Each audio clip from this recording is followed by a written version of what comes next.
Hi gang, Robin Miller with the PRI show with IMSA President and CEO Scott Atherton. Scotty, last year was this watershed season. Sports cars finally got back together and everybody said, oh my God, it's about time. But I think based on what we saw on Fox television the last two races of the season, it was a roaring success that everybody hoped it would be. Couldn't agree more. You know, throughout the whole season, from the first race at Daytona to the last one at Road Atlanta, competition was intense. The grid, obviously, car counts, all-time record fan turnout. Television could not have ended more strongly than it did. Those last two races that we were able to get on Fox Network on the Sunday following the NFL broadcast gave us an opportunity to put our product in front of people that probably wouldn't otherwise be tuned in. That was probably one of the big success stories in racing this year, was all the people who watched those races up against the NFL football. Can you duplicate that next year? Do you have an agreement in place, or how does that look? We have a 5-year relationship with Fox exclusively for television in North America. We hope so, to answer your question. At this time last year, we didn't have those commitments in place, and we don't now, but we're very optimistic that we'll have a similar turnout, maybe not the exact same format, but something similar towards the end of the season. Well, you're here today at PRI. What did you guys announce? 2 announcements this morning. First one was VP Racing Fuels continuing a multi-year relationship with us. Great partner. They enable us to do our green racing with cellulosic E85 and the synthetic biodiesel. So that's locked and loaded for the next several years. Probably more importantly, a brand new partner. The most recent addition to our family is DEKRA. And DEKRA is probably a name that's not familiar with most people in North America. Very strong in European motorsports, but they've made a multi-year commitment to us. They'll be now the DEKRA Green Challenge, as well as the DEKRA Inspection Area.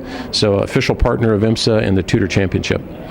At the start of last year, Scott, you had your DP racers and you had your prototypes and you had all this arguing. Everybody's, it's never going to be fair like that.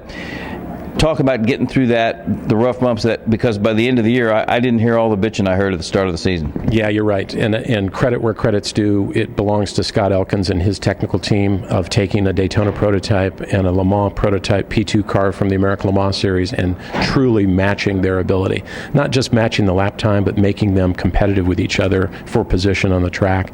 It was a challenging start, but you could say that about just about every aspect of the merger. The racing, as I said earlier, could not have been more competitive. You didn't know who was going to win those races.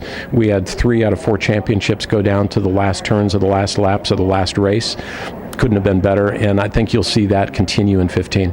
You get the feeling, last question, Scotty, that you start off the season at Sebring with a huge crowd. You end the season at Petit Le Mans, Road Atlanta with a huge crowd. It looks like road racing, IndyCar certainly has its place too, but it looks like road racing's making a comeback. I agree with you, and I think it comes down to one word: relevance. Those cars, for the majority, the GT cars, obviously for sure, are cars people can identify with. We've got 10 mainstream automotive manufacturers involved. We've got a 5-year television package in place. We've got a brand new title sponsor with TUDOR that are all activating around our platform. We've got a 5-year commitment, as I said, on the TV side, which is just helping us grow the audience. And I think the technology that's being developed on the racetrack that gets transferred to the road cars, both in the GT and the prototype examples, gives us a positioning that, frankly, I don't think there's a better one out there. So I'll agree with you. We're where we always should have been in terms of having a unified, single professional sports car platform in North America, and our link to Le Mans still intact as well, but we're building a very prominent motorsports platform here that all the gauges are in the green right now. We're going the right direction. Scott Atherton, thanks for your time. Robin Miller, thanks for watching RACER.com.